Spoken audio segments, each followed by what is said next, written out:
The next homework example is problem number 76. I want to write the equations of lines that are parallel and perpendicular to the line 5x plus 3y equals 0 that go through the point 7/8, 3/4. Reminder, parallel lines have the same slope and perpendicular lines have opposite reciprocal slopes. In order to graph or write the equation for a line, I need two pieces of information. I need the slope and a point. I have the point. Now to come up with the slopes. I base them off of the equation that they gave me. So to find the slope of this line, I am going to solve it for y and put it into slope-intercept form. First step is to subtract 5x from both sides. 3y equals negative 5x. I'm now going to divide both sides by 3, and I get y equals negative 5/3 x, where negative 5/3 is the slope of my original line. So the slope of my parallel line is negative 5/3. The slope of the perpendicular line is the opposite reciprocal. The opposite of negative is a positive. The reciprocal of 5/3 is 3/5. So the equation of my parallel line, y minus the y-coordinate equals my parallel slope, negative 5/3, times x minus the x-coordinate. And again, the directions did not state which form, so this is adequate. For my perpendicular line, same thing, y minus the y-coordinate equals the slope, 3/5, times x minus the x-coordinate. The only difference to these two equations are the slopes. So you should be able to look at these two forms and basically check your work. The second problem I'm going to do is problem number 82.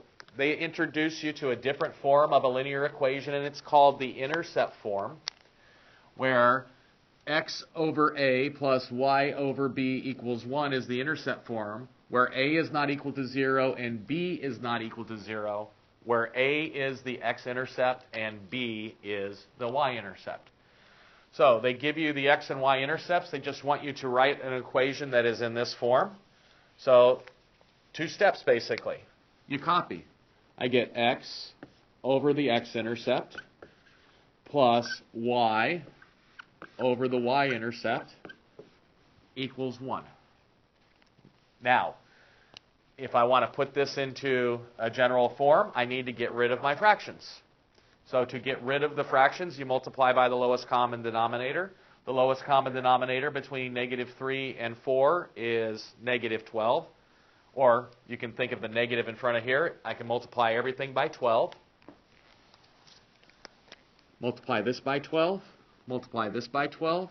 And this by 12.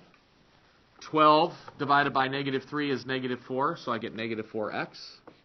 12 divided by 4 is 3, so I get plus 3y equals 12.